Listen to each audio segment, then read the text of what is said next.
Ray in Snohomish, Washington writes, Paul, what is your opinion on giving any advice to people who are just starting out and want to understand how an amp works? Not just buy it out of a box and plug it into the wall. Since you offer a lot of advice about electronics and all kinds of stories, would your company ever consider putting out an electronic kit amp exactly for this purpose?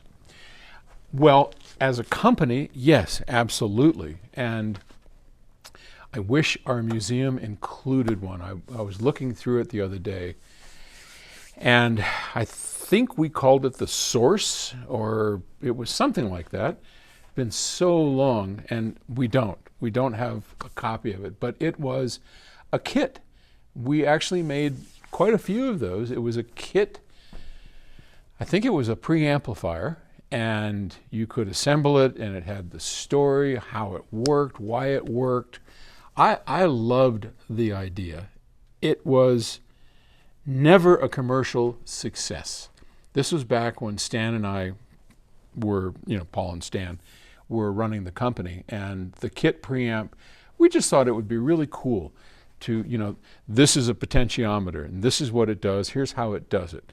Here's an RCA jack, and here is a selector switch, and here's how it gets wired, why it gets wired. And we pretty much gave the story, the technical reasons why it all worked, and we wanted to do something simple like a preamp, and we did. And that product, again, didn't sell all that well. I think we eventually went through all the stock, but it was at a period where Heath kits and ICO kits were really pretty much done. That people had just, yeah, I'm out of that. I'm not into all that stuff. And we kind of caught it on the cusp.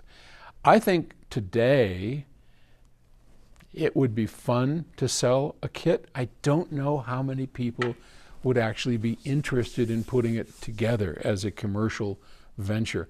I've talked about this before. One of the things I would love to do is, instead of making a kit and selling it, coming up with a way to have a YouTube series where I tell you, get this, get this, get this, here's where you get it, and let's learn together how an amplifier works. Let's learn together how a voltage regulator works. How does an electronic switch work? How does an oscillator work?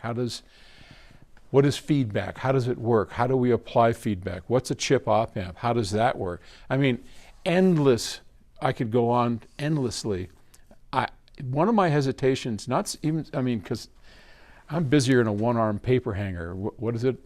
A one-legged man in an ass-kicking contest. I always love that one. I always try not to let that influence my decision of what to start and what not to start. The fact that I've got 25 things going on all at once shouldn't stop me from starting something else. If you're a fan of reading, Stephen Pressfield wrote a great book called The War of Art. I've talked about it before, and it talks about the thing in our head that tells us, well, this is why you shouldn't do it, this is why you can't do it, and I do my best to battle that. But this particular one, here's my lame excuse of why I haven't done that series yet. I haven't figured out how I'm going to set up easily, because I don't want to have a big production. I just don't have the time. Here he goes. I don't have the time or inkling to get into a production thing. But what it takes, I got to set up a bench. I got to set up the gear, which is not that hard, though we are limited in space, for space here at the company, and I don't know where I would actually set this up. And then I have to have multiple cameras, one on me, one pointing at the little board I'm working on, one pointing at the scope, and then that takes editing and blah, blah, blah. So I've got every good procrastinating reason in the world not to do it. But one of these days I intend to do it. So I don't know that we'll ever produce a kit, but I would love to produce a series where we kind of build something together. And wouldn't that be fun? So, all right. Thanks for the question. I'll talk to you later. Bye.